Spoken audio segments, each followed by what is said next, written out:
Podem se assentar, por gentileza. Quem foi abençoado, diga glória a Deus. Feliz Dia dos Pais. Cadê os papais? Quem é pai, levanta a mão aí, por favor. Glória a Deus. Vamos aplaudir bem forte aos nossos pais. Cada pai aqui presente. Aqueles que estão sendo representados também. Hoje é um dia muito especial, não é verdade? Quando falamos sobre o Dia dos Pais, nós temos um Pai Celeste. E Ele em primeiro lugar, como foi falado aqui pela manhã, no café da manhã que nós fizemos em homenagem aos pais. Ele é o nosso homenageado especial, nosso Pai, Deus que nos guarda, que nos livra, que nos sara, que nos guia. A Ele todo louvor, acima de todos que aqui estão, a Ele seja dado louvor. Mas nós aqui que compartilhamos na terra um pouquinho dessa dádiva que é ser pai, também somos os homenageados nesta manhã. Amém? Glória a Deus. Tem alguém que nos visita hoje pela primeira vez? Levante assim a sua mão. Tem alguém que nos visita? Seja bem-vinda, que a igreja receba com uma carinhosa e calorosa salva de palmas a Cristo. Seja muito bem-vinda, minha querida irmã. Nós temos um pequeno livro do nosso querido pastor presidente, boas-vindas. É com muito carinho que nós apresentamos nesta manhã. Amém, igreja? Glória a Deus. Eu quero chamar, sem mais delongas, meu querido pastor Luiz Antônio, estará compartilhando a palavra de Deus nesta manhã. Tenho certeza que Deus o abençoará bastante. Então abra o seu coração, amém, para aquilo que Deus quer falar. Perdão, pastor, aproveitando um pouquinho. Olha, tivemos ontem aqui uma festa maravilhosa, nosso arraiar. Então eu quero agradecer a Deus por todos aqueles que estiveram presentes, aqueles que não puderam estar também, aqueles que prepararam tudo, olha, desde sexta-feira, então preparando tudo até sábado, domingo. Então quero agradecer a Deus pelo esforço, pelo trabalho de todos que tiveram para que essa festa fosse realmente acontecesse da forma como foi, um sucesso. Eu quero abrir para a igreja todo o valor arrecadado. Nós arrecadamos do sábado, foram quase R$1.000, não foi? Quase R$1.000. Você pode aplaudir a Jesus? Então, certamente esse valor será revertido para a obra de Deus, tenham certeza disso, e vocês fizeram parte de tudo isso. E meu muito obrigado, e agradecemos a Deus pela vida de cada irmão, que eu sei que doaram tempo, doaram alimento, doaram serviço, e só tenho que louvar a Deus, porque isso realmente é igreja, isso é estar lado a lado, ombro a ombro, fazendo a obra de Deus. Amém? Deus abençoe a todos. Bom dia, queridos. Bom dia. Quem já recebeu aí um beijinho gostoso? Eu já recebi meu abraço carinhoso. Na verdade, ser pai é uma coisa maravilhosa, né? Enfim, a oportunidade de eu acordar e logo depois ouvir aquelas vozes fazendo aquele barulhinho santo dentro de casa já é o presente, né? Enfim, não preciso de nenhum embrulho, porque o meu pacotinho já recebi alguns anos atrás, e a cada dia que eu vejo esses pequenos pacotinhos com saúde lá em casa, eu já me alegro. Então, enfim, a você pai, feliz Dia dos Pais, a você mãe também, feliz Dia dos Pais, a todos nós somos filhos. Também espero que você tenha um excelente dia. Abra suas Bíblias, por gentileza.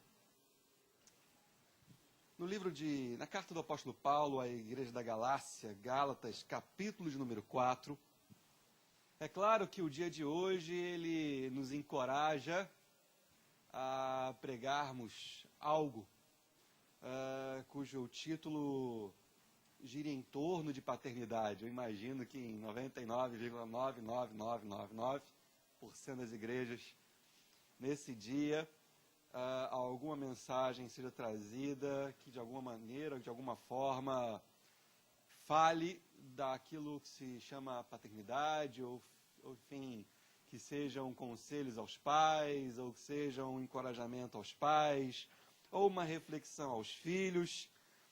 E claro que esse dia também me encorajou a tal reflexão, mas eu não quero trazer nenhum tipo de conselhos aos pais. Eu quero, de alguma forma, falar a cada um de nós enquanto filhos, numa filiação muito especial.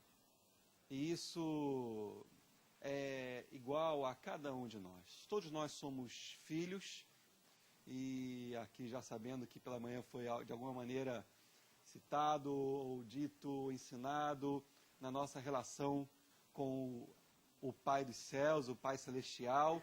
Eu quero então trazer uma mensagem especial nessa temática. Você já encontrou Gálatas capítulo 4? Amém? Deixa marcado, por favor. Eu vou retornar a esse texto em breve, então já deixa marcado na sua Bíblia, Gálatas capítulo 4. Eu quero ler inicialmente o versos de número 4 ao verso de número 7. Diz assim o autor divino: vindo, porém, a plenitude do tempo, Deus enviou seu Filho, nascido de mulher, nascido sob a lei, para resgatar os que estavam sob a lei, a fim de que recebêssemos a adoção de filhos. E porque vós sois filhos, enviou Deus ao nosso coração o Espírito de seu Filho, que clama: Abba, Pai. De sorte que já não és escravo, porém filho, e sendo filho, também herdeiro por Deus. Vamos orar. Pai amado, Pai, Jesus, muito obrigado. Muito obrigado, meu Deus, porque hoje nós podemos fechar os nossos olhos. Deus, podemos reclinar as nossas cabeças. Podemos, ó Pai, curvar o nosso coração diante de Ti. E a palavra, Deus, que nos vem de antemão é Pai. Obrigado, Senhor amado, porque nós sabemos que Tu és Senhor. Obrigado, porque sabemos que Tu és o grande Eu Sou. Sabemos, ó Deus, também que Tu és Jeová Rafá, Jeová Jirê. Sabemos, ó Deus, que Tu és o nosso escudo, Tu és nossa bandeira, Tu és o nosso broquel. Deus, sabemos, ó Deus, que Tu és... Pai, quantas e quantas inúmeras definições nós encontramos no Antigo Testamento. Mas quando Jesus aqui conosco esteve, indagado pelos seus discípulos em como deveríamos orar, Deus, a palavra que iniciou aquela oração que Tu ensinaste, essa palavra foi Pai, Pai nosso que estás nos céus. Deus, muito obrigado porque nós temos um Pai nos céus. Obrigado, Deus amado, porque através dessa palavra Tu nos ensina mais de quem Tu és, mais do Teu caráter, mais do Teu amor, mais da tua obra. Pai amado, fala conosco nesta manhã. Encoraja a cada um de nós a desenvolvermos um novo relacionamento contigo. Pai amado, abençoa, Deus, esta mensagem, abençoa este pregador com graça, abençoa cada ouvinte dessa mensagem também de igual forma, derramando Tua graça sobre todos. Deus, e que nessa manhã sejamos renovados em Ti, Pai. Em nome de Jesus nós oramos, e se você concorda, diga Amém. Texto lindo, não é? Recebemos a adoção de filhos. E na adoção de filhos nós recebemos o Espírito do Senhor Jesus, pelo qual nós clamamos Abba, Pai. Lindo esse texto. Querido, para você, olha, não é escola dominical, na escola dominical nós temos uma grande oportunidade de compartilhar, de falar, não é isso? Não é isso, Renan? Não é isso, pastor? Nós temos a oportunidade de ter esse comentário, mas eu vou aqui dar um breve momento nessa mensagem que eu quero ouvir vocês. Para você, o que é ser cristão? Qual a sua melhor definição para ser cristão? Crer em Deus. Boa. Mais uma. Oi? Obedecer a Deus. Sim. Siga. Outra definição do que é ser cristão. Oi? Andar na presença de Deus. Muito bem. Quem é que pode discordar de tanta sabedoria em nosso meio? Certíssima. Outra definição. O que é ser cristão? Oi? Crer. Outra definição. Oi? Fé. Fé. Amém. Tem muita resposta, não é? A gente vai encontrar, a gente poderia ficar aqui a manhã inteira lembrando e relembrando, trazendo as definições e elucubrando outras. Eu encontrei certa vez num dos livros, um livro que me marcou muito, de Packer, o tema era exatamente a paternidade celestial, e ele define da seguinte maneira: cristão é aquele que tem a Deus como pai. Uau! Essa é uma definição intrigante, essa é uma definição maravilhosa. Cristão é aquele que tem a Deus como pai. E quando eu penso nisso, eu lembro logo de uma grande mentira, eu já falei aqui algumas vezes. Quem nunca escutou que todos nós somos filhos de Deus? Quem já escutou isso? Todo mundo já escutou isso, né? Mas me permita dizer o seguinte, isso é mentira. Pastor, o que você está falando? Sim, eu estou falando que nem todos são filhos de Deus. Pastor, que absurdo, então você está dizendo que só os evangélicos são filhos de Deus? Não, não estou falando isso. Mas a grande verdade é que nem todos nós somos filhos de Deus. Se me permita explicar, abra sua Bíblia rapidinho, já que nós estamos perto. O próximo livro, Efésios, no capítulo de número 2. E se eu estou falando que nem todos nós somos filhos de Deus, e que nem todos são filhos de Deus, eu preciso responder à pergunta, então, o que todos nós somos. Qual é a nossa natureza? Qual é a verdade sobre quem nós somos no ato do nosso nascimento, da nossa concepção, no desenvolvimento do nosso crescimento? Afinal, o que nós somos se nós não somos filhos de Deus? Qual é a nossa relação com Deus, então? Bom, já achou Efésios capítulo 2? Diz assim o texto, a partir do verso 1. Ele vos deu vida, está falando de Jesus, ele vos deu vida, estando vós mortos nos vossos delitos e pecados, nos quais andastes outrora, segundo o curso desse mundo, segundo o príncipe da potestade do ar, do espírito que agora atua em quem? Nos filhos da desobediência. O apóstolo Paulo está falando o seguinte, e olha como interessante, ele se inclui no início do texto. Ele vos deu vida, estando vós mortos nos vossos delitos e pecados. E aí no verso 2 ele usa o termo, a primeira pessoa do plural, nós, nos quais andastes outrora, segundo o curso desse mundo, segundo o príncipe da potestade do ar, do espírito que agora atua nos filhos da desobediência, entre os quais também todos, olha a primeira pessoa do plural aqui, entre os quais todos nós andamos outrora, segundo as inclinações da nossa carne, fazendo a vontade da carne e dos pensamentos. E éramos, por natureza, filhos de quem? Da ira. Como também os demais. Deus não é Deus de mortos, amém? Deus é Deus de vivos. O apóstolo Paulo diz no primeiro versículo que nós estávamos mortos. Se nós estávamos mortos e Deus não é Deus de mortos, qual é a nossa relação com Deus antes de Cristo? Não há relação. O apóstolo Paulo chega a dizer no verso de número 12 que naquele tempo, sem Cristo, nós estávamos separados da comunidade de Israel, estranhos às alianças da promessa, sem esperança e sem Deus no mundo. Se eu estava morto, se eu estava sem esperança, se eu estava sem Deus, então qual era o nosso relacionamento com Deus? Diz o apóstolo Paulo no verso 2 e verso 3 que nós éramos filhos da ira, filhos da desobediência. Todos nós somos criaturas de Deus. Mas éramos filhos da ira e da desobediência. Complicado isso. Quem então, nos faz agora a pergunta, quem então é filho de Deus? Quem pode então ser filho de Deus? Vem comigo, é básico isso, mas João capítulo 1. É um texto simples nesse introito. Mas nós vamos avançar. João capítulo 1. Você já encontrou João capítulo 1? Verso de número 12. Diz assim: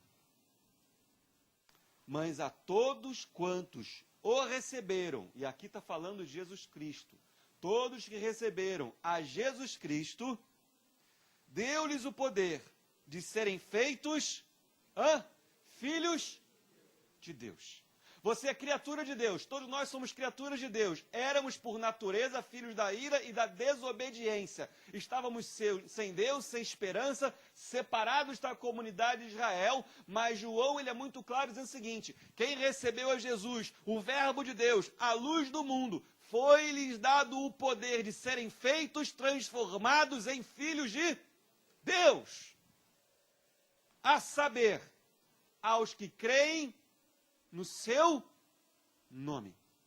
Então, primeira verdade importante para essa mensagem é que todos nós somos criaturas, mas há uma parte dessas criaturas que foram transformadas, foram feitas em filhos de Deus, por meio da fé, por meio do nome de Jesus Cristo, por confiarem, reconhecerem, aceitarem que Jesus Cristo veio a esse mundo, se esvaziou, nos amou, se derramou, se fez homem, andou entre nós.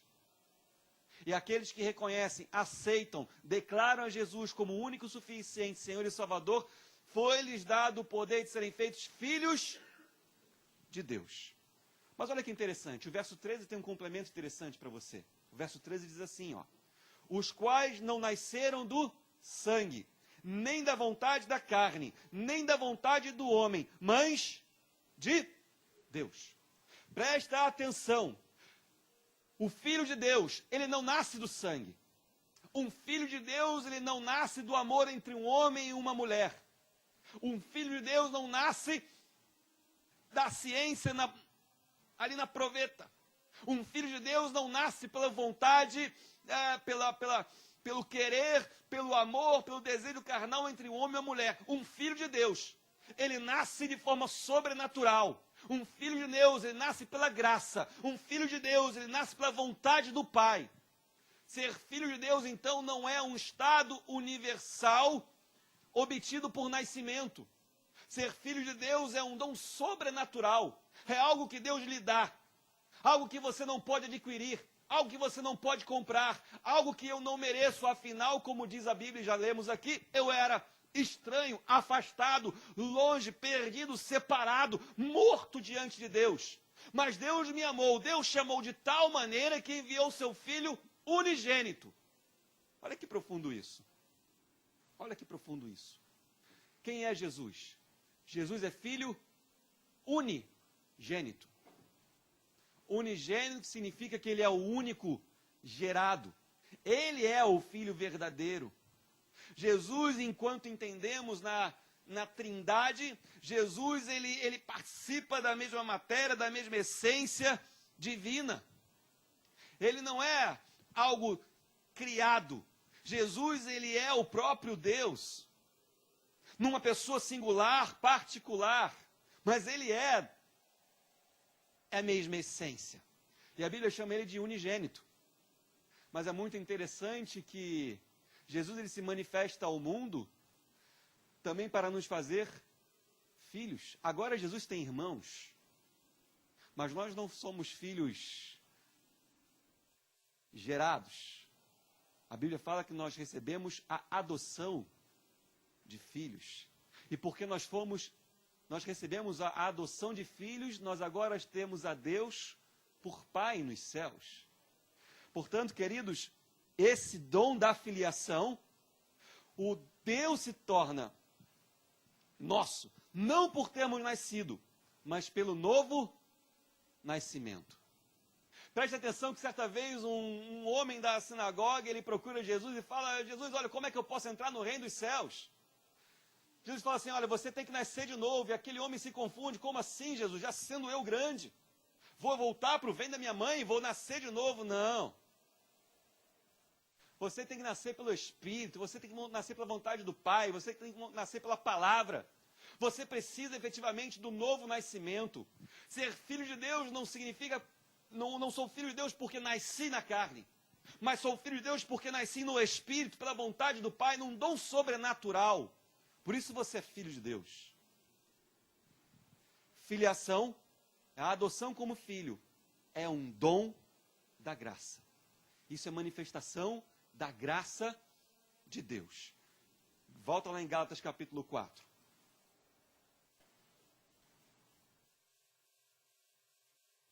Gálatas capítulo 4, o verso de número 5, diz assim: para resgatar os que estavam sob a lei, a fim de que recebêssemos a adoção de filhos. Essa filiação, ela não é natural, mas é uma filiação adotiva. Você consegue imaginar, conjecturar o mover no coração de um homem que decide então olhar para uma criança que não é filha dele, que não viu gerar, não estava no ventre da mãe. Aquele casal que olha para aquela criança que nunca havia visto, não conhece então a sua história, não foi o sonho daquele casal, não foi o plano daquele casal, não foi a junção carnal daquele casal, não houve a concepção natural que começa de um sentimento entre um homem e uma mulher.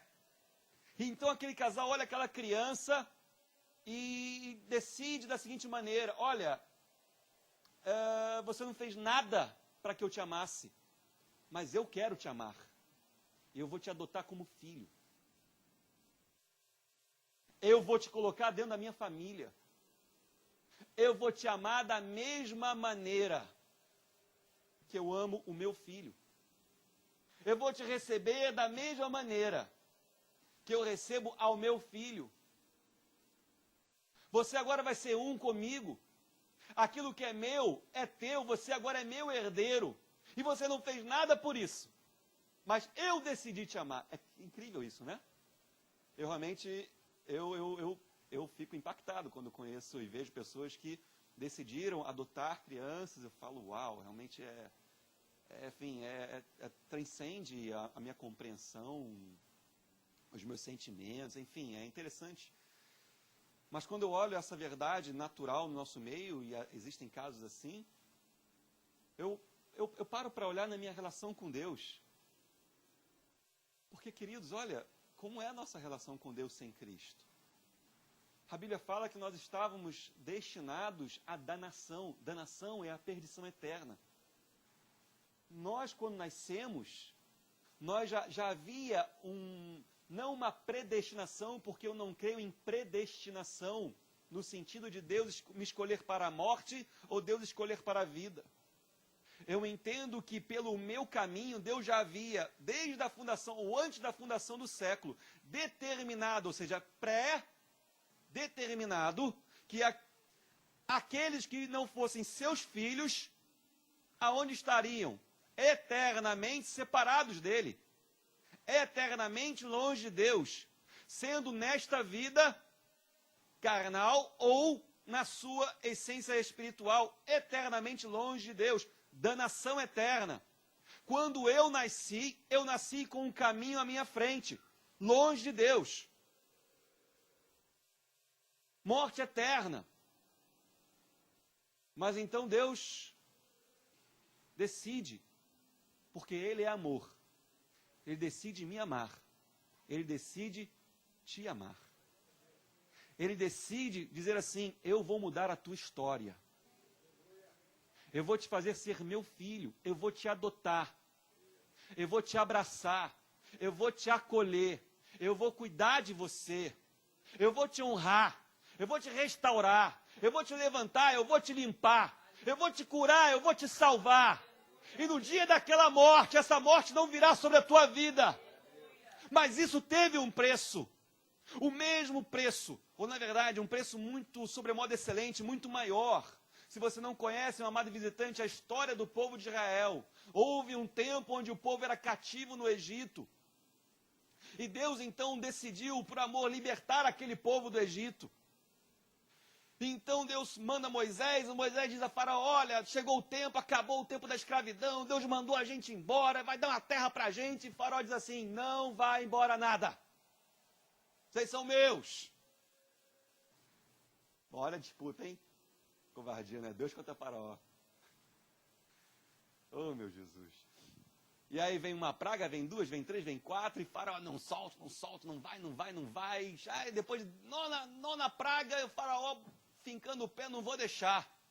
Então Deus falou assim, tá bom, 10ª praga. É a 10ª, chega. Eu vou anular, eu vou matar todo o primogênito, todo o primeiro filho gerado, eu vou fazer morrer. E aí Deus fala assim com o povo dele, olha só, nesse dia, nessa noite, vocês vão tomar um cordeiro, vocês vão sacrificar o cordeiro, vocês vão derramar o sangue desse cordeiro, vão passar o sangue desse cordeiro na verga das portas, vocês vão entrar dentro dessa casa, vocês vão cear, vocês vão se alimentar, vão comer desse cordeiro, e o meu espírito vai passar sobre o Egito. Toda a casa que não tiver a marca do sangue do cordeiro sobre a sua casa, dessa casa eu vou matar o primogênito, seja de homem, seja de animal. Deus assim fez. O Egito amanheceu chorando, porque a morte veio sobre o Egito. Assim como a morte era o meu destino e o teu destino, sobre todo o Egito veio a morte. Mas tinha um povo que pela manhã festejava, porque sobre a casa deles tinha o sangue do cordeiro, meu irmão. Hoje você também pode celebrar e se alegrar, porque o destino na sua natureza, quando você nasceu, era a morte eterna. Mas Jesus, ele entregou um cordeiro. Não foi você que trouxe o seu cordeiro, foi o próprio Pai que entregou, olha, eis aqui o meu cordeiro. Eu vou derramar o sangue dele. E o sangue de Jesus sobre a minha vida, sobre a tua vida, impede que a morte venha sobre nós, mas nos leva para a vida eterna. Isso é lindo, meu irmão. Isso é lindo. Isso é o amor de Deus para me fazer filho de Deus.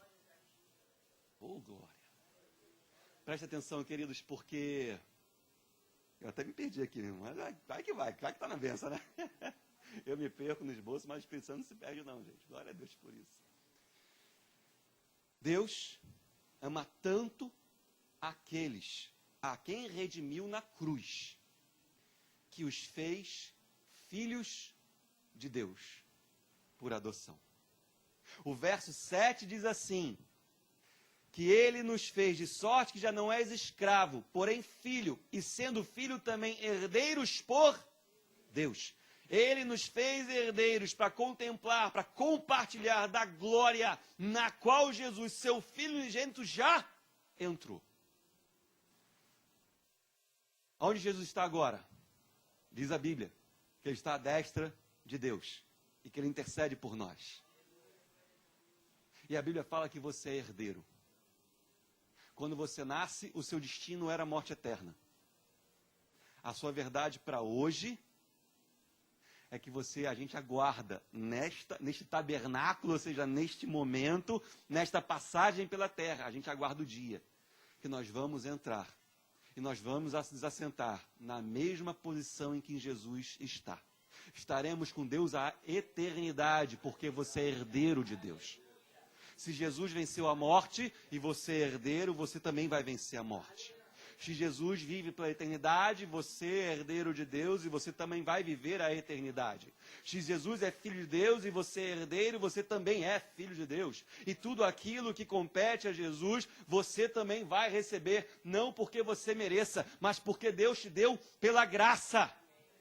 Efésios capítulo 1, no verso 5 ao verso 7, diz assim, olha, Efésios capítulo 1, verso 5, nos predestinou para Ele, para a adoção de filhos, por meio de Jesus Cristo, segundo o beneplácito da sua vontade, para louvor da glória de sua graça, que Ele nos concedeu gratuitamente no amado, no qual temos a redenção pelo seu sangue, a remissão dos pecados, segundo a riqueza da sua graça. Queridos, é graça. É graça. Misericórdia é o ato de Deus intervir, impor as mãos e impedir que algo venha sobre as nossas vidas que era o nosso merecimento, que era o salário, era o pagamento pelos nossos atos. Então Deus interfere, coloca a sua mão e diz, não, não vai sobre ele. É misericórdia. Ele merece, mas eu não vou deixar cair sobre ele. Isso é misericórdia. Graça é, ele não merece, mas eu vou dar salvação para ele. Ele não pode comprar, mas eu dou para ele gratuitamente. Ele é filho da ira, mas eu transformo ele em filho de Deus. Ele estava morto, mas eu por graça lhe dou vida. Graça é o ato de Deus me entregar, me dar, me oferecer aquilo que eu não posso comprar, não posso conquistar, não posso obter, porque eu não tenho como, mas Deus me dá. Por isso eu sou filho, por isso você é filho, por isso nós somos filhos. Corre comigo lá. 1 João capítulo 3. Quem gosta de ler a Bíblia diz amém. Eu sei que o almoço hoje vai ser gostoso, é um almoço mais caprichado. A mensagem também vai ter um pouquinho mais de texto hoje. 1 João capítulo 3. Quem está entendendo diz amém. Verso 1 diz assim, olha que texto lindo. Vede que grande amor nos tem concedido o Pai. Me permitam, gente, dá uma catucada no irmão que está do teu lado aí e fala assim, vede, olha, vamos traduzir para um português, olha isso, meu irmão, olha que grande amor nos tem concedido o Pai. E aí continua o texto. E ainda não se manifestou, estou no verso 1 ainda, a ponto de sermos chamados filhos de Deus. E, de fato, somos filhos de Deus. Por essa razão, o mundo não nos conhece, porquanto não o conheceu a Ele mesmo. Amados, agora somos filhos de Deus, e ainda não se manifestou o que haveremos de ser. Sabemos que, quando Ele se manifestar, seremos semelhantes a Ele, porque haveremos de vê-lo como Ele é. E assim mesmo se purifica todo o que nele tem esta esperança, assim como ele é puro. Olha que grande amor nos concedeu o Pai, de sermos feitos filhos de Deus. E porque somos filhos de Deus, nós haveremos de ser transformados, haveremos de manifestar de maneira semelhante a Ele, porque nós vamos vê-lo como Ele é. Deixa eu separar aqui, eu vou ler aqui parafraseando um texto de Packer sobre esse assunto. Diz ele assim, se quiser saber até que ponto uma pessoa entendeu o que é cristianismo, descubra que valor ela dá ao fato de ser filha ou filho de Deus e de ter a Deus por Pai. Se este pensamento não dominar e controlar suas orações, adoração e toda a sua atitude perante a vida, isso demonstra não ter entendido bem o cristianismo. É forte isso, né? Ao mesmo tempo que é simples, é complexo. Parece que nós estamos resumindo demais o Evangelho, mas eu quero mostrar que não. Eu quero lhes dizer que se você não entendeu ainda a verdade de ser feito filho de Deus, por adoção de filho, então nós ainda não compreendemos efetivamente o que é o cristianismo. E eu creio que eu vou conseguir explicar um pouquinho melhor agora. Eu preciso então mostrar qual a importância, o que nos difere de sermos filhos ou a verdade de sermos adotados como filhos.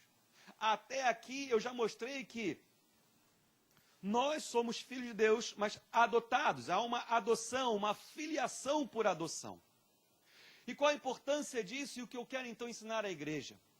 Para isso eu quero voltar ao Antigo Testamento. Qual era o relacionamento? Eu vou fazer melhor. Primeiro eu vou mudar essa pergunta. Qual era o nome de Deus no Antigo Testamento? Como é que o povo de Deus se relacionava com Deus? Como é que eles chamavam a Deus? Bom, certa vez Moisés perguntou para Deus o seguinte: Deus, eu vou lá para o povo, mas como é que eu vou dizer para o povo? Quem é que me apareceu? Deus fala assim para Moisés: Moisés, fala que o grande eu sou te apareceu. Bom, há um tetragrama, uma palavra formada por 4 consoantes, e são 4 consoantes, você vai concordar comigo. Tenta pronunciar aí comigo. YHWH. Você está fazendo aí como eu estou fazendo aqui. Mas vai. E aí, não dá nem para começar. Como é que é o som de Y com H? Ou W com H? Não dá para pronunciar. O nome de Deus era impronunciável.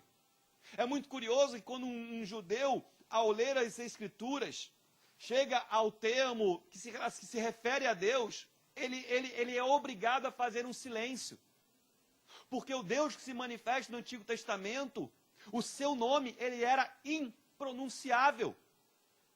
Então, o leitor no Antigo Testamento, passando de lá pelas Escrituras, chegando nesse momento de falar o nome de Deus, ele silenciava, alguns segundos de silêncio, e em seguida continuava a leitura, porque o nome de Deus é um tetragrama. São 4 consoantes, é impronunciável. E diante dessa dificuldade, os eruditos da antiguidade, do hebraico, enfim, eles juntaram as consoantes do tetragrama divino, YHWH, e somaram com as consoantes na pronúncia de Adonai, que era Senhor. E dali surge o termo Yahvé, que depois latinizaram como Javé, mas o hebraico nem J tem, então não existe Jeová, por exemplo, na Bíblia. É Yahvé. Yahvé significa o grande Deus ou o grande eu sou. Esse termo, então, ele proclama a Deus como eterno, como imutável, como autoexistente, como um ser que ninguém criou. Ele é, assim como ele era, como ele há de ser. Deus não muda, não há sombra, não há variação em Deus. Esse termo, ele diz que Deus, ele é a realidade por trás de toda a realidade. Ele é a existência por trás de toda a existência.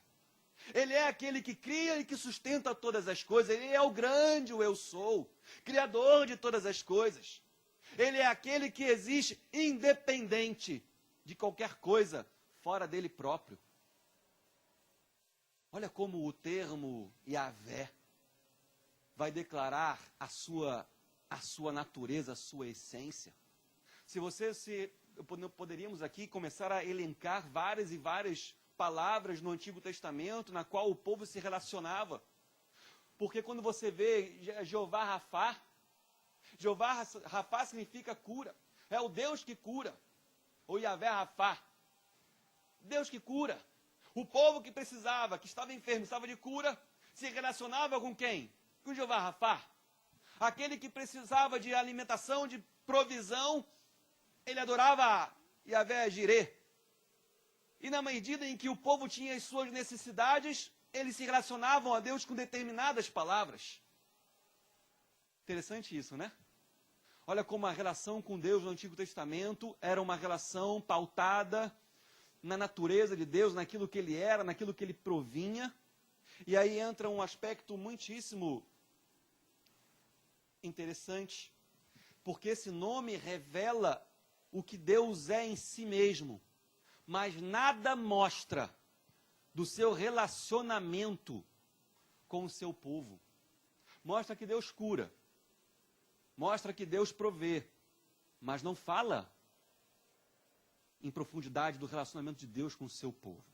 Fala que o povo dependia desse Deus, fala que o povo precisava desse Deus, mas é uma relação de distância. Uma das grandes ênfases do nome de Deus no Antigo Testamento é Kadosh, santo. Deus santo, enquanto o povo era impuro, corrompido, pecador.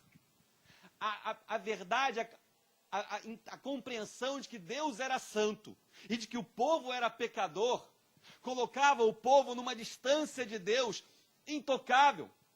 O povo não podia se aproximar de Deus, porque Deus era santo, e se o pecador olhasse Deus, ele morria. Há um momento muito interessante nas Escrituras, depois que o povo sai do Egito e caminhando pelo deserto, Moisés é chamado a subir o monte de Deus. E então, na medida em que Moisés ia subindo o monte, a Bíblia fala que Deus ia se aproximando de Moisés através de uma nuvem. Cada passo que Moisés dava na direção de Deus, Deus derramava a sua nuvem e ia se aproximando de Moisés. Moisés subiu o monte. E o povo? O povo ficou na base. O povo não podia se aproximar do monte. Está escrito, se você tocar no monte, você vai morrer. Porque Deus vai se derramar no monte, Deus é santo e você é pecador. Só Moisés teve a permissão de subir naquele monte. E olha, enquanto Moisés subia ao monte, o povo ficava na terra, na base. E diz a Bíblia que o povo tinha medo. O povo tinha medo daquele monte, o povo tinha medo daquela nuvem, o povo tinha medo daquela glória, porque Deus era santo e o povo pecador. Se eu olhar, se eu tocar, eu morro. Olha que impressionante isso. O povo tinha medo de Deus. O povo sabia que devia adorar aquele Deus. Mas era um relacionamento de ele lá, eu aqui, porque ele é santo e eu sou pecador. A essência do nome demonstra uma separação, demonstra uma grande divisão. O Antigo Testamento, a religião do Antigo Testamento é baseada na revelação da santidade de Deus. E essa santidade criava um grande contraste entre Deus e o povo. Deus santo e homem caído. O povo se relacionava com Deus? Sim. Eu preciso levar uma oferta, porque eu sou pecador, estou longe de Deus. Vou derramar o sangue, ter o perdão dos meus pecados. E aí eu tenho paz com Deus. Mas no dia seguinte eu peco de novo, e Deus é santo e eu sou homem caído. Meu Deus, lá vou eu levar minha oferta de novo. Mata a oferta, derrama sangue, sacrifica. E no dia seguinte eu erro de novo. Oh, Jesus, Deus santo, homem pecador. Esse era o relacionamento de Deus com o homem no Antigo Testamento. Só que aí, queridos, nos vem o Novo Testamento. E o Novo Testamento nos traz uma nova aliança. Aliança é relacionamento. A aliança da graça, é aquela que sobrepõe, ela avança, ela torna caduca a aliança da lei, que demonstrava Deus santo, homem caído. Então Deus estabelece a aliança na graça, baseada no seu Filho, no seu sangue derramado na cruz por amor a cada um de nós. E aí então os discípulos vão perguntar, Jesus, quando nós formos, nos ensina a orar, como é que a gente deve orar? É lindo isso. Porque Jesus olha para aqueles 12 judeus, nascidos sob a lei, nascidos sobre a realidade de que Deus era santo, e eles, pecadores e homens caídos, separados de Deus. Aí Jesus ensina eles a orarem assim: quando vocês forem orar, vocês vão orar assim: Pai nosso, que está nos céus. Santificado seja o teu nome. Mas preste atenção. A graça, ela não invalida nada do caráter de Deus, porque Deus não muda. Deus continua sendo santo. A graça não faz Deus se mudar a sua natureza e se transformar em pecador para caminhar, no sentido de falho para estar conosco e se relacionar de uma nova maneira. A graça não abaixa, como é que a gente pode falar? Não diminui quem Deus é, a sua essência. A graça, ela nos eleva, ao invés de abaixar Deus. A graça nos leva à presença de Deus, ao invés de abaixar Deus. Primeiro é óbvio, Deus se humilhou, se esvaziou, assumiu a forma de servo, caminhou entre nós, morreu. Mas Jesus morre naquela cruz para nos fazer entrar na presença de Deus.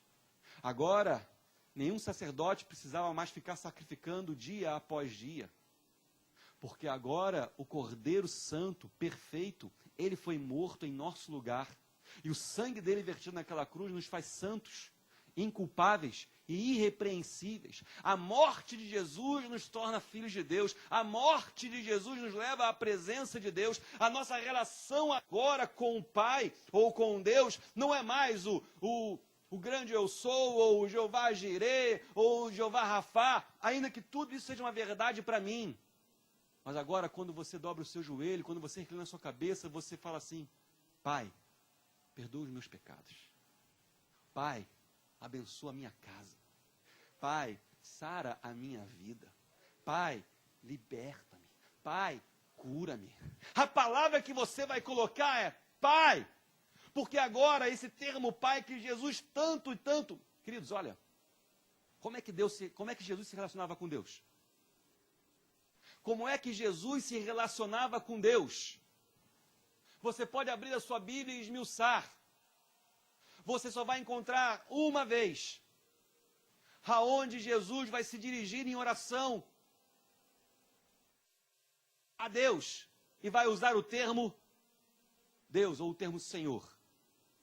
Nas demais vezes, na relação íntima de Jesus com Deus, Jesus sempre se falava com Deus da seguinte maneira: Pai, Pai, Pai. Por isso, você recebeu um Espírito com o qual você clama, Abba, Pai.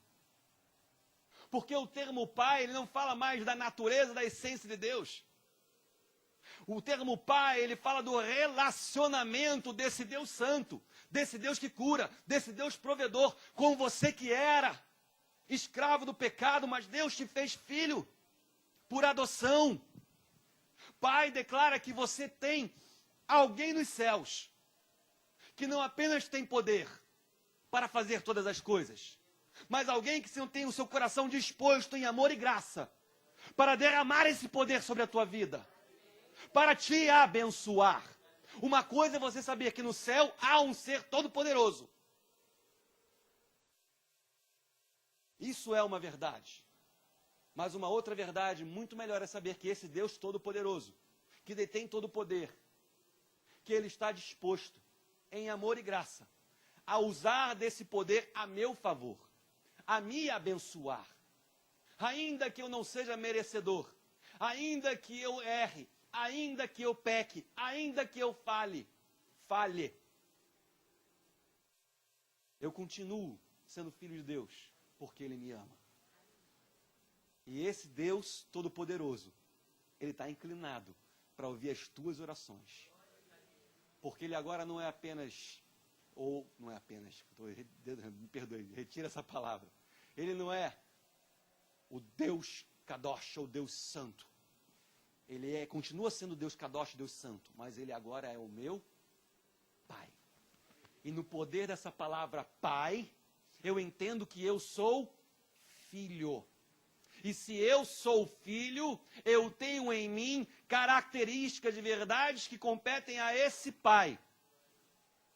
É por isso que você vai ler nas Escrituras, quando Paulo escreve à igreja de Corinto, a igreja que nos seus capítulos e versículos, você vai olhar e você falar, estou parecendo, eu acho que eu estou nessa igreja aqui, porque eu também tenho meus erros, também falo, tenho línguas, mas também dou minhas tropeçadas aqui.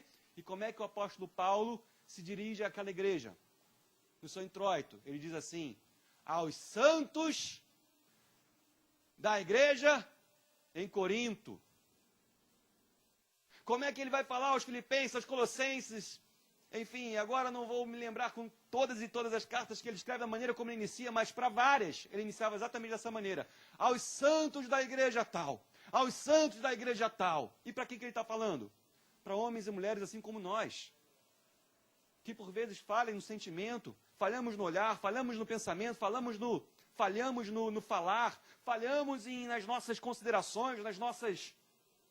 Enfim, nossa, como a gente falha. Mas o apóstolo Paulo fala assim: aos santos da igreja, tal. Aí você para, não estou entendendo. Como é que o apóstolo Paulo, ou aquele povo, ou eu não pertenço àquele povo, o apóstolo Paulo estava doido para chamar aqueles caras de santo. Mas você tem que entender o que é que diz o apóstolo Paulo aos Colossenses, que ele morreu, Jesus morreu, para nos apresentar diante de Deus como santos, inculpáveis e irrepreensíveis. Isso não é atributo teu, isso não é mérito teu, é aquilo que Jesus fez por você, derramando o seu sangue por amor a você. E então ele te fez adotado, filho adotivo. Você agora pertence à família, você tem uma aliança de família. A adoção de filhos, ela se torna então uma revelação final da obra de Deus pelo seu povo, pela sua criatura, em amor e graça. Queridos, olha, vou terminando aqui.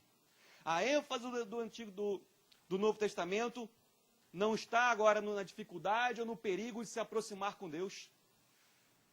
Lembra como Moisés, eu contei aqui, quando Moisés ia subindo o monte para receber as tábuas da lei, e o povo ficou na base do limiar, vendo aquela nuvem, via trovão, via raio, e o povo tinha medo, e o povo tinha uma ordem: não toca nesse monte, senão você vai morrer, não sobe, porque senão você vai morrer, porque Deus é santo e você é pecador, está distante, não toca. O Antigo Testamento fala assim: não chega, você vai morrer. Como é que diz o Novo Testamento? Hebreus capítulo 10 fala assim: achegai-vos. Quer ver? Vai comigo em Hebreus capítulo 10. Vamos primeiro em Hebreus capítulo 4. Já que é para falar de se achegar, vamos se achegar. Hã? Hebreus capítulo 4. Hebreus capítulo 4, vamos confiar aqui na memória, que vai dar tudo certo. Não estava no esboço não, mas vai dar certo. Hã? Hebreus capítulo 4. Achou? Achou? No Antigo Testamento, a Bíblia fala assim: não toca nesse monte, que é o monte de Deus. É um monte sagrado, não se aproxima. Você vai morrer. Como é que agora é a relação de Deus conosco? Hebreus capítulo 4, já chegou? Já achou? Diz assim, olha, no verso número 14: tendo, pois, a Jesus, o Filho de Deus, como grande sumo sacerdote que penetrou os céus, conservemos firmes a nossa confissão, porque não temos sumo sacerdote que não possa compadecer-se das nossas fraquezas. Antes, foi ele tentado em todas as coisas, à nossa semelhança, mas sem pecado. Preste atenção no verso 16, diz assim: acheguemo-nos. O que é que a Bíblia está falando? Acheguemo-nos, portanto, confiadamente, junto ao trono da graça, a fim de recebermos misericórdia e acharmos graça para socorro em ocasião oportuna. Pastor, você está errado, porque na Bíblia está falando para chegar ao trono da graça. Ô, meu amado irmão, quem é que está sentado no trono? Hã? O Rei da Glória, isso, meu irmão, Rei da Glória. É Jesus, é Deus que está lá. Acheguemos-nos confiadamente. Na nossa relação com o Pai não tem medo. Na nossa relação com o Pai não tem pânico, não há pavor. Há amor, há aceitação, há conforto, há carinho, há abraço. Tem disciplina também, não tem? Tem, claro que tem. Porque o Pai que ama a disciplina, amém? Acheguemo-nos. Hebreus capítulo 10. Já que estamos em Hebreus. Hebreus capítulo 10. Hebreus capítulo 10. Achou? Verso 19. Tendo, pois, irmãos, intrepidez para entrar aonde? No Santo dos Santos, pelo sangue de Jesus, pelo novo e vivo caminho que ele nos consagrou pelo véu, isto é, pela sua carne, e tendo grande sacerdote sobre a casa de Deus, aproximemo-nos com sincero coração, em plena certeza de fé, tendo o coração purificado de má consciência e lavado o corpo com água pura. Aproximemo-nos. Olha que incrível. O Antigo Testamento estabelecia uma relação com Deus onde há uma grande separação entre o Deus Kadosh, o Deus Santo, e o povo impuro, o povo pecador. Agora, no Novo Testamento, vem a revelação da graça, e que nos eleva ao título, à qualidade de filhos de Deus. Pastor, eu sou pecador, eu também sou, meu irmão, minha irmã. Pastor, eu tenho pensamento impuro, eu também tenho, meu irmão. Pastor, eu sinto raiva, eu também, meu irmão. Pastor, eu tropeço na palavra, eu também, minha irmã. Também tem vontade, às vezes, de falar boas verdades, também tem vontade de sair bicando tudo, tem vontade de chutar o pau da barraca, como diz aí, né? Também tenho isso tudo. Ah, que esperança eu tenho, pastor? Você tem a mesma esperança que eu tenho, minha irmã. Olhar para aquilo que Jesus fez por você. E você não tinha mérito nenhum. Você era filho da ira e da desobediência, como nós já lemos. E sendo nós ainda pecadores, Deus nos amou primeiro. E Deus nos amou de tal maneira que Ele entregou o Filho dele naquela cruz, o Filho unigênito, para elencar, para elevar, para nos transformar em filhos de Deus. Jesus agora não é o Filho unigênito, agora a Bíblia o chama de primogênito. Lembrei onde eu tinha me perdido aquela hora. A Bíblia começa a chamar Jesus de unigênito, mas depois diz que Ele é o primogênito. Jesus foi o único gerado. E agora a Bíblia diz que Ele não está mais sozinho. Ele tem outros com Ele, outros irmãos. E todos nós agora somos filhos de Deus. Você pode se aproximar dele sem receio, amém, meu irmão? Olha, esses dias festivos são complicados, né? São porque a gente fala, puxa, vamos comemorar o Dia das Mães. Ou especificamente hoje, vamos comemorar os Dias dos Pais. Mas olha, queridos, existem 3 grupos de pessoas aqui em nosso meio, e todo esse tipo de mensagem é sempre delicada. Porque aqui existem irmãos que tiveram, ou ainda têm, um bom pai. Mas o nosso universo da igreja não se resume apenas a esse grupo. Porque no nosso meio existem pessoas que tiveram ou têm um pai que trouxe decepções. Um pai que falhou. Um pai ausente. Aqui no nosso meio existem pessoas que esse dia, ao invés de ser um dia feliz, é um dia triste. Tenho certeza que existem pessoas aqui que gostariam de pular o Dia dos Pais. Tem também o terceiro grupo. Tem irmãos aqui que nem pai tiveram. Ou que nem conheceram o pai. Ou que ainda que tenham conhecido, sabem que existe, não sabem nem o nome. Tem 3 grupos de pessoas aqui. E eu quero, para terminar essa mensagem, deixar um texto para cada um desses grupos. Ou uma reflexão. Não sei exatamente como foi a sua relação com o seu pai. Se você tem ou teve um bom pai. Se você não teve um pai. Ou se você teve um pai que só te trouxe ou que te trouxe decepções. O que eu preguei aqui é, contudo, que você nos céus tem um pai. E esse pai é perfeito. A relação que você teve ou tem com o seu pai hoje, ela não pode em nada afetar a relação que você tem com o Pai Celeste. O que é importante é que você entenda que o pai natural, o pai carnal, o pai biológico, ele é homem assim como você. E se você tem o direito de falar assim e se reconhecer que é falho e pedir perdão a Deus, esse pai que falhou contigo, ele também precisa do amor, da graça e do perdão de Deus. Tão falho como você é o pai que te criou. Por mais que eu ame meu filho, eu sei que eu sou imperfeito. Eu sei que eu estou deixando marcas boas e algumas marcas ruins no meu filho.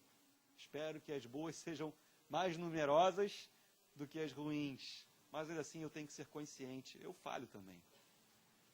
O mesmo perdão que o meu filho tem de Deus, eu também preciso do meu Pai Celeste. O que Jesus traz para nós no Novo Testamento, nesse relacionamento, é que o nosso Pai Celestial, ele é atencioso. Ele é fiel no amor. Ele é fiel no cuidado. Que o nosso Pai Celeste, ele é generoso. Ele é interessado em tudo que nós fazemos. Respeita a nossa individualidade. Ele é capaz de nos ensinar. Sábio em nos dirigir. Ele é sempre atento, sempre disposto, sempre à disposição. Ele é sempre pronto a perdoar. Ele é sempre íntegro, ele é sempre leal. Esse nosso Deus nos céus, ele é perfeito. 3 frases para terminar, para cada um desses 3 grupos. Uma frase para cada grupo. Para você que teve um pai perfeito aqui, ou um bom pai. Então fique com esse pensamento. Tive um pai maravilhoso e vejo que Deus é um pai semelhante, apenas muito maior. Amém? Se você teve um pai que te desapontou, então leve para sua casa, leve para o seu coração essa reflexão. Meu pai me desapontou em várias situações, mas Deus é muito diferente. Amém? E para você, que nem pai teve, bom, bem verdade que um pai você tem ou teve, ou que talvez você nem conheceu esse pai. Então para você fica essa última reflexão. Não sei o que é ter um pai na terra, mas graças a Deus, agora tenho um pai no céu. Amém? Um pai que te ama, que te recebe, que te aceita, que cuida, que te levanta, que te restaura, que te recebe. Um pai que te faz ser pertencido, um pai a quem você pertence, um pai que se importa, um pai que zela, um pai que protege, um pai que cura, um pai que resgata, um pai que... Vamos louvar. Lembrei daquele louvor bonitinho, que eu amo muito. Bonitinho não, poderoso, que fala das 99 ovelhas. Eu só lembro o teclado. Lembrou? Imaginava. Não vou demais esse louvor.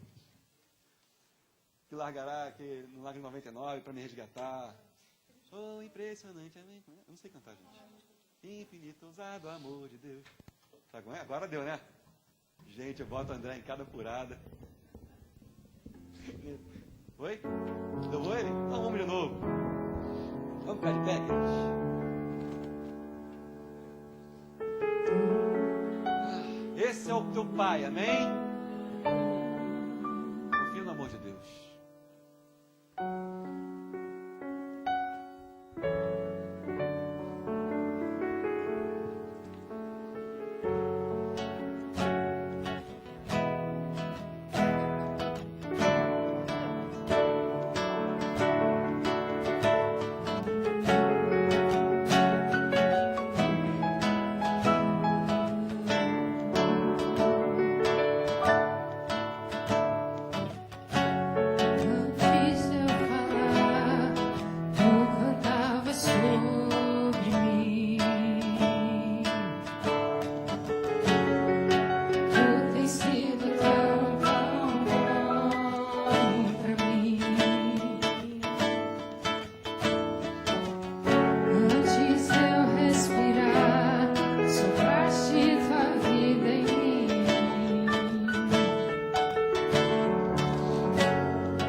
Oh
você pertence, daquele que teve um bom pai, ou que tem um bom pai. Deus é a manifestação desse amor, mas muito maior, muito mais longânimo, paciente, benevolente, um amor muito maior do que o amor do melhor pai que você possa ter aqui nessa terra. Talvez você seja do grupo daqueles que tiveram um pai que decepcionou. Talvez no Dia dos Pais você chore pela ausência, pela violência, pela decepção. Mas olha, Deus te trouxe aqui para tirar os teus olhos dessa terra e fazer você olhar para o alto, porque Ele te adotou como filho. Você agora é filho de Deus. Sinta esse amor te abraçar. Sinta esse cuidado ser derramado pela tua vida. O olhar desse Deus santo, desse Deus amoroso, Ele sempre foi presente na tua vida. Quando você se sentiu sozinha, esse Deus estava lá contigo. Quando você sofreu aquela dor, esse Deus estava lá contigo, e você pode ter certeza que havia também o sofrimento da parte de Deus. Porque Ele não te criou para dor, Ele não me criou para o caos, Ele não te criou para o infortúnio. E você tem gritado: onde estava Deus? Aonde estava Deus? Meu amado irmão, Deus está falando contigo que antes desse dia, Ele já se importava contigo de tal maneira. Você não era nem ainda uma substância informe no ventre da sua mãe. Deus já te amava e já preparava o próprio Filho dele para morrer no seu lugar numa cruz, para que a lágrima fosse enxugada, para que a morte desse lugar a vida, para que a desesperança desse lugar a esperança. Deus sempre esteve conosco e sempre estará conosco, porque Ele é o mesmo ontem, hoje e eternamente. Deus não muda. O teu Pai não falha, o teu Pai não erra, o teu Pai não se esconde. O teu Deus eterno, Ele é sempre vivo, presente, real nas nossas vidas. Ah, meu amado irmão, essa palavra também é para você que talvez nem tenha conhecido o Pai. Para você que chegou aqui querendo pular esse dia. Para você que chegou aqui falando: eu detesto esse dia. As pessoas estão felizes, estão rindo, foram comprar presente, vão almoçar com alguém. Eu não tenho ninguém para me abraçar hoje. Ó, Deus está quebrando essa dureza no seu coração. Porque o amor de Deus, Ele já foi derramado na sua vida. Se você tem essa ausência dentro do seu coração, é porque você ainda está olhando com os seus olhos naturais. Eu sei, você é homem, você é mulher, você é de carne e osso. Mas a Bíblia também fala que nós somos espírito, alma e corpo. Ou seja, o teu espírito tem uma relação com o Deus eterno. O teu espírito tem uma relação com o Pai Celeste. Deixa teu espírito falar com o teu Pai. Deixa a tua alma sentir o calor, o abraço do teu Pai Celeste. Deixa a tua alma sentir o amor incondicional de Deus tocando a tua vida agora. Meu amado irmão, recebe essa palavra. Eu profetizo sobre a tua vida, a autoridade que é me dada como igreja, em nome de Jesus. Eu declaro a cura sobre a tua vida nessa manhã. Que essa amargura no teu coração vai cair por terra hoje. Porque o amor de Deus vai encher a tua vida. O amor de Deus vai encher o teu coração. E você vai liberar o perdão sobre esse pai ausente, sobre esse pai violento, sobre esse pai falho. Oh Deus, enxuga essa lágrima hoje. Enxuga essa lágrima hoje. Tira essa amargura do coração da tua filha. Tira essa amargura do coração do teu filho. Faz ele olhar agora para ti, Jesus. Porque nós temos um Pai nos céus. Oh, Deus amado, abençoa a tua igreja, abençoa teus filhos, abençoa cada um de nós. Obrigado porque fomos recebidos como filhos, por adoção em Cristo Jesus. Nós não merecíamos, não éramos da tua família, não fizemos nada para que tu nos amasse, mas tu inclinou os teus olhos sobre nós, sobre cada um de nós, e tu decidiu nos amar. E tu decidiu então nos receber. Tu nos aceitou, sendo nós ainda pecadores. E tu nos lavou, e nos limpou, e nos amou, e nos cuidou. E como está escrito em Efésios capítulo 2, no verso 6. E nos fez assentar em Cristo Jesus nas regiões celestiais. Agora somos povo de Deus, sacerdócio santo, separados, escolhidos, santos, inculpáveis, irrepreensíveis. Somos agora da família de Deus, separados, eleitos, filhos do Deus Altíssimo. Oh meu Deus, nós vamos chegar à tua presença nessa manhã com toda a ousadia e intrepidez, porque o véu que separava já não separa mais. A morte que sobre nós reinava, ela foi vencida pela vida em Cristo. Aleluia! E já não somos mais escravos, mas somos servos da justiça, filhos do Deus Altíssimo. Abençoa teu povo, Pai, em nome de Jesus. Amém e amém. E dê uma salva de palmas a Jesus. Aleluia! Glória a Deus.